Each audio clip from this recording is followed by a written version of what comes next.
مزبزب ہے بندہ اور شک آتے رہتے ہیں اس کو، تو وہ بالکل اس طرح کے لوگوں کے ساتھ نہ رہے، کیونکہ حالی نے ایک بڑا اچھا شعر کہا تھا، مجھے یاد ہے کہ جا کے اگر بیٹھو گے آگ کے پاس تو ایک روز کھڑے ہوگے کپڑے جلا کر، جا کے اگر بیٹھو گے آگ کے پاس تو ایک روز کھڑے ہوگے کپڑے جلا کر، مانا کے دامن بچا کے رکھا مگر ہر روز سیک تو کھاتے رہے۔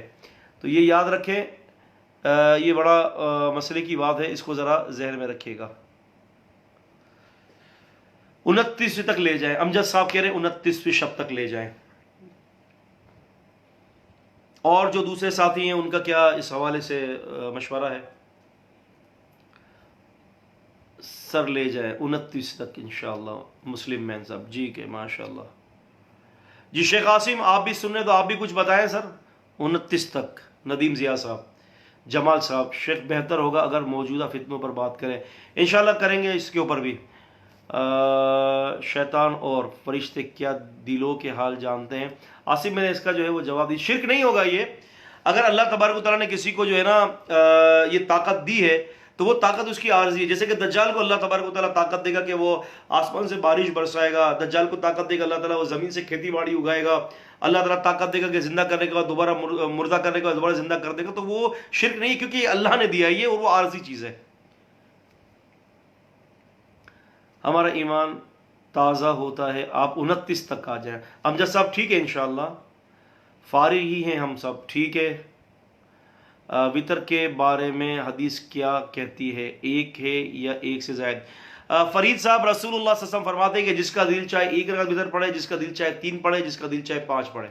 آپ وطر پڑھ سکتے ہیں 1 بھی، 3 بھی، 5 بھی، آخری 5 دنوں میں، آخری 5 دنوں میں۔ کیا کہہ رہے ہیں جمال، آخری 5 دنوں میں کیا کرنا ہے؟ 29 تک۔ فرید صاحب کہہ رہے ہیں 29 تک۔ سر پورا فقیروں کے بارے میں بات کر رہے ہیں، پیر و فقیر۔ ہاں ندیم انشاءاللہ ہم آگے انشاءاللہ گفتگو کریں گے پیر و فقیروں کے بارے میں، بلکہ میرے پچھلے درس میں تو آپ دیکھیں گے کہ میں نے پیر و فقیروں کے حوالے سے بہت کچھ باتیں کی ہیں، آپ ذرا پچھلے پروگرامز بھی دیکھ لیں ذرا۔ ٹھیک ہے جی دوستوں، انشاءاللہ تعالیٰ کل ٹھیک 10:30 بجے بیٹھتے ہیں، مزید مشورہ ہم انشاءاللہ بعد میں کریں گے۔ شیخ اس کے بعد کچھ ضروری صورتیں جو آپ کو لگتا ہو ضروری ہے وہ کروا دیں، ٹھیک ہے شیخ عاصم؟ پھر انشاءاللہ کال پہ بات کریں گے کہ کون سی صورتیں کرنی ہیں، کیا کرنی ہے انشاءاللہ تعالیٰ، تو پھر ہم اس کو کر لیتے ہیں۔